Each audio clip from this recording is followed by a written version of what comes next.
This is a lot of boxes.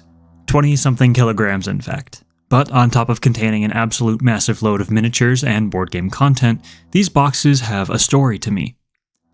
See, you probably know me for my Warhammer content, whether you found me on Instagram, YouTube, Reddit, or somewhere else. That's been a majority of what I've painted for quite some time now. However, that's not where I started. Before I fully got into 40k, I was, and still am, a massive From Software fan. Elden Ring is by far one of my favorite games, if not my favorite game. I've poured so many hours into it, the exploration, the combat, the lore, the grim depressing medieval atmosphere, and not to mention the bosses. Everything was just so perfect. I was even so offended by the Elden Beast's existence that I can proudly say that I assisted over 100 other Tarnished in defeating these final bosses. So if a Tarnished named Tommy Salami helped you through your last couple bosses in your Elden Ring playthrough, you are contractually obligated to like the video and subscribe. Just saying. But anyway, my love for Elden Ring eventually culminated in one of the greatest gifts I have ever received. See, in Christmas of 2022, my brother got me on the new Kickstarter for the Elden Ring board game. Technically, he got me about 100 different printouts of the pictures of the specific miniatures that I was going to get, but I knew the real ones would be coming soon enough. Problem was, before this, I had only painted one miniature, this Assault Intercessor from the 9th edition introductory paint set. And yeah, it has all the trappings of someone's first miniature. Too much wash, non-existent highlights, and only the chunkiest of chunky white details. And that just wasn't going to cut it. I wasn't going to waste this gift by giving all of the miniatures crappy paint jobs, but luckily by that point I still had about 2.5 years to practice before the actual boxes showed up. So I got to it. I started with Bloodborne and Dark Souls from Come On Games and Steamforged Games. What you're seeing here are some of my first earnest attempts at miniature painting. And to keep track of my progress as a painter, I started an Instagram page named Gone Hollow Minis. Named after none other than, of course, Laurentius from Dark Souls 1. Goodbye then. Be safe, friend. Don't you dare go alone. And after all of this time, all of this hard work and practice, Elden Ring the board game has finally shown up. Now, I could keep going on about how much this board game has come to mean to me, but I feel like we're all here for pretty much the same reason, the miniatures. So without further ado, my name is Colt, this is Gone Hollow Minis, and today we are finally unboxing the Elden Ring board game.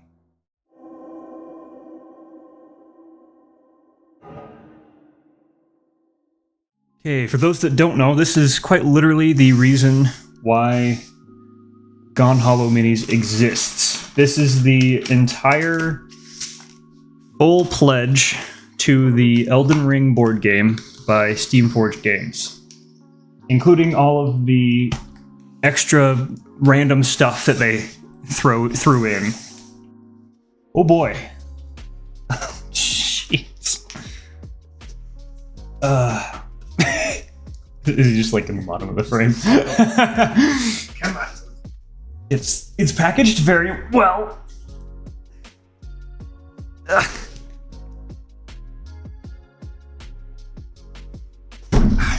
I watched Dark Souls models do this all by himself. I don't know how he managed that.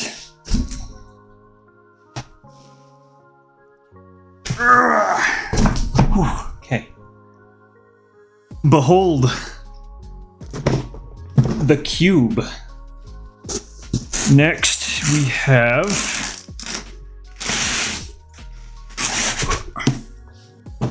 the Limgrave Depths, slightly more reasonable sized box. One of these expansion boxes is the size of Bloodborne. So the Kickstarter exclusive box is the size of Dark Souls the board game. Very cool. Okay. Last one for this box is the Erdtree Avatar. Should be a pretty big, pretty chunky tree man. I actually didn't get any of the Dark Souls mega bosses like the Gaping Dragon or Gravelord Nito. So this should be a new experience for me. I've seen pictures of it. It looks somewhere between a dreadnought and a knight. So for all the 40k players, So he's got a lot of chunk to him. But that was just box number 1. That core box is massive. I had seen the mock-ups. That is huge.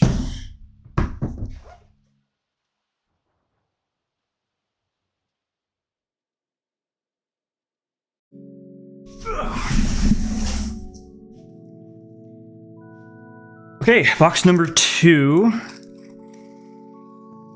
I believe this should have the Stormveil section.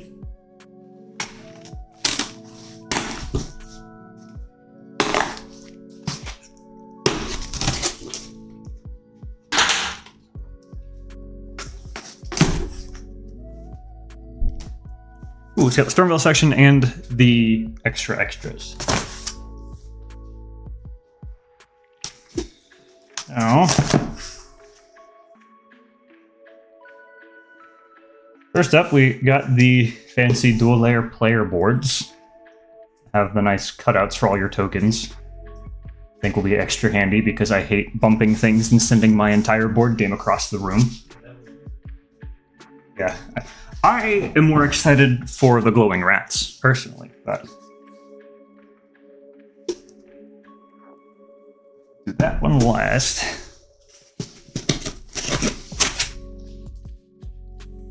Speaking of glowing rats, this is another one of the optional expansions. This is just the spirit ashes that help you play if you don't have a full party. Next is the Weeping Peninsula. So this is like Castle Morn, a lot of the Misbegotten stuff, the Leonine Misbegotten and everything. There. Okay, all right. Next, this is another big narrative section of the game. This is Stormveil Castle. So that is Godric the Grafted, all the Banished Knights and stuff like that. Okay, last big box is another Mega Boss. I don't know what they're calling them. I think they were called Mega Bosses in the Dark Souls board game. I didn't actually play the Dark Souls board game. I just painted it. But this is Flying Dragon Agheel. I'm sure you all will remember if you've played the game. Scaring the living shit out of you. And torching a whole bunch of innocent peasants at the same time. And then lastly, but certainly not leastly, is Iron Fist Alexander in his own little box. So I'm going to get the first wave of boxes up here, and we can take a look at what all the work I'm going to have to do. Now we can get into opening some of these individual boxes.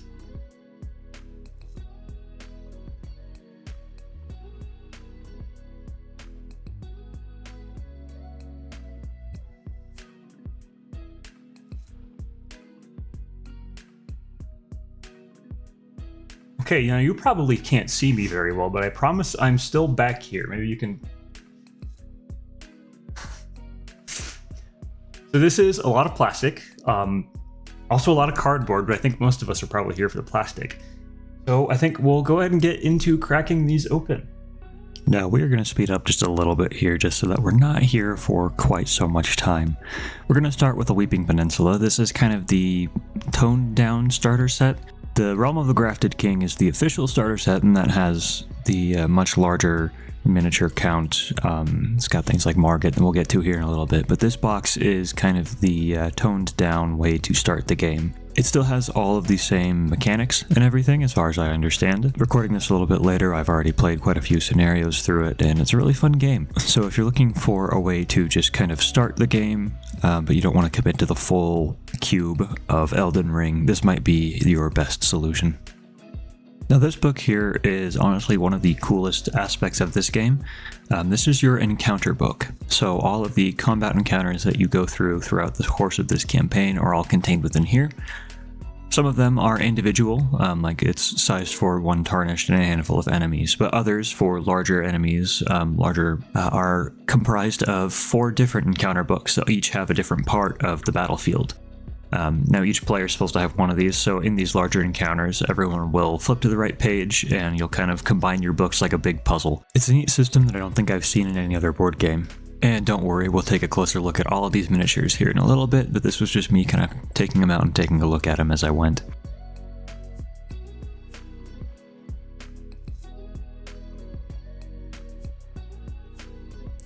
Now you can see here these are the player dashboards. These are exactly the same as the fancy 2-layer Kickstarter ones, except that they're obviously just 1 layer, so you don't have the nice little pockets to stick all your cards into. Each expansion also comes with a handful of cardboard token punch-out cards. This is for things just like tokens, dials to keep track of health and stuff like that.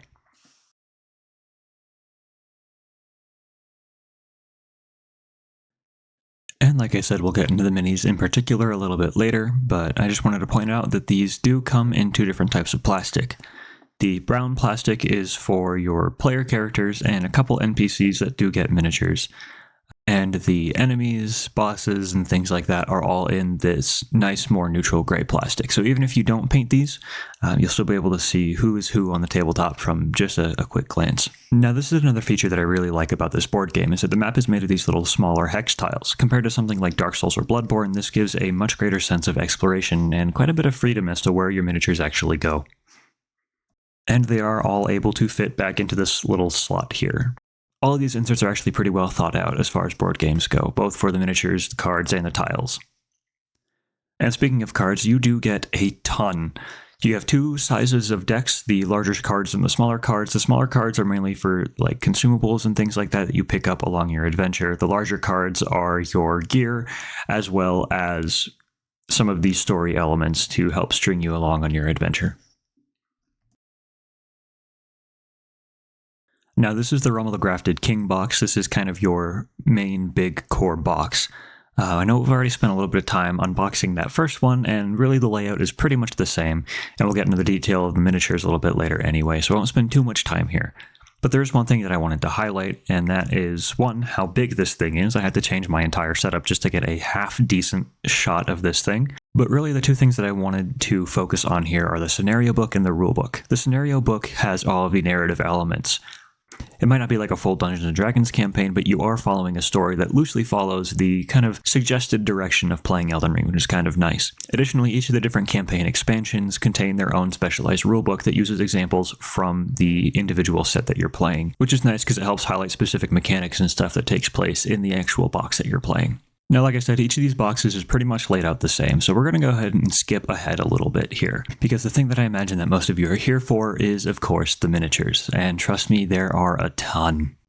We're going to go ahead and start with the Weeping Peninsula box.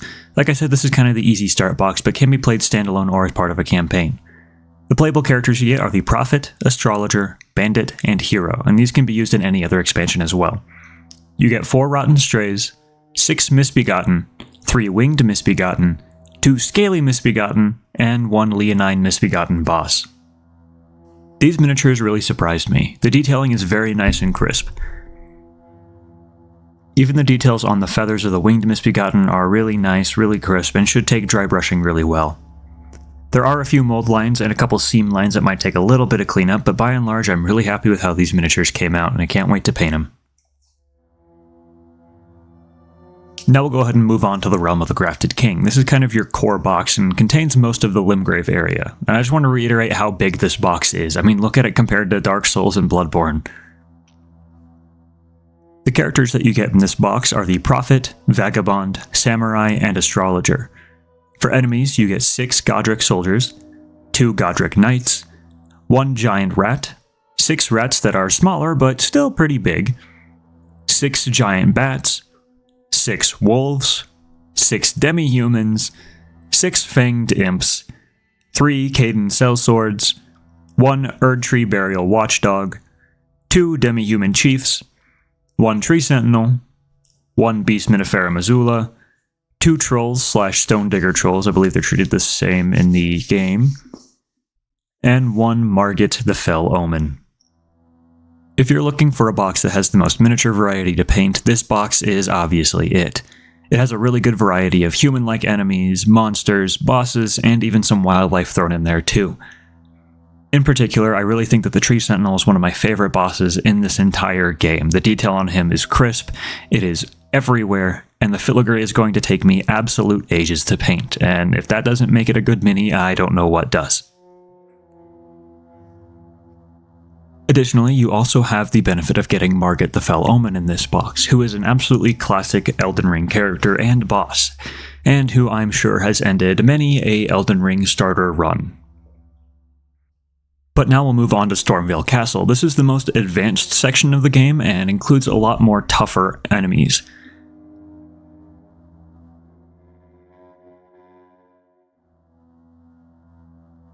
You get slightly fewer enemies in this box, containing 6 Exile Soldiers, 3 Warhawks, 6 Rotten Strays, 1 Banished Knight, 1 Grafted Scion, and, of course, 1 Godric the Grafted. So while the number of miniatures may be a little bit lower compared to the starter box, you still get quite a bit of variety, and a lot of the miniatures that you do get are pretty big. The Grafted Scion and Godric the Grafted in particular really surprised me.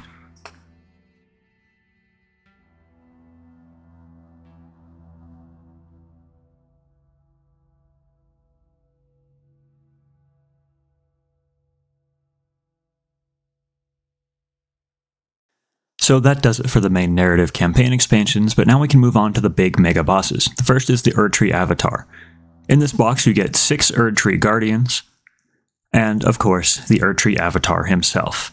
He is a really big, really chunky, really well detailed model that I can't wait to paint up.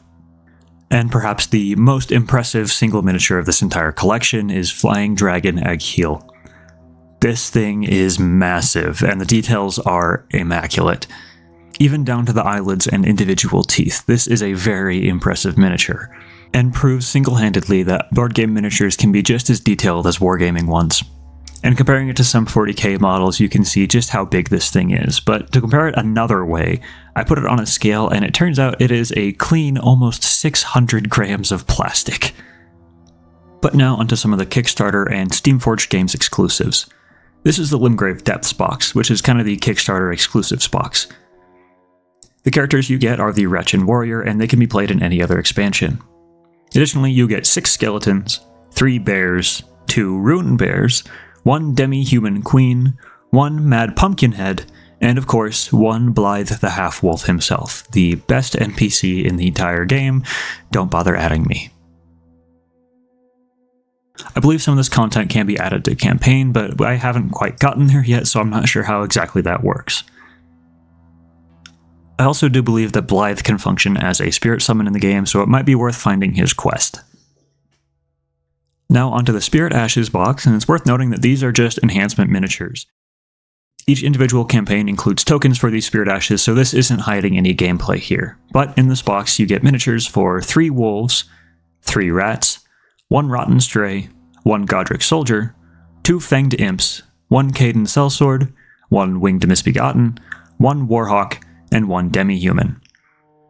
The molding effect on these miniatures works really well. I was worried that it would be kind of one-note translucent, but you can actually see a little bit of feathering there towards the ends and limbs. It goes from clear to the typical Spirit Ash blue. So far I've only gotten to use one of these spirit summons in the game, and be warned, they do make combat kind of easy, especially if you've already got 2 Tarnished with you. And finally, in a box all by his lonesome is Iron Fist Alexander, the second best NPC of the entire game. And similarly to Blythe, I believe he's able to be used as a Spirit Ash if you meet a couple quest requirements. Lastly, we have the 2-layer player dashboards, and if you can get your hands on these, definitely do. It makes the game so much easier to play. Like I said, I've already completed a couple of the scenarios at this point, and this game is really fun. It's got a really nice balance of exploration, combat, and narrative elements, and all of the sections are broken down into easily digestible chunks that we can do in like an evening after dinner. And again, there's the miniatures. I'm going to be painting these guys for ages. That said, don't worry, 40k is not going anywhere, and in fact I've got a few projects I'm currently working on in the background anyway. But I hope you also do understand how much this board game and Elden Ring in general means to me, and so I hope you forgive me if I sprinkle a few board game minis in here and there. That said though, if you enjoyed this unboxing and taking an up-close look at these miniatures, why don't you leave a comment to let me know what you think, leave a like to show support for the video, subscribe to keep up to date with all of the Elden Ring offerings Gone Hollow Minis has in the pipeline, and of course, until next time friends, be safe, be kind. Don't you dare go, Otto.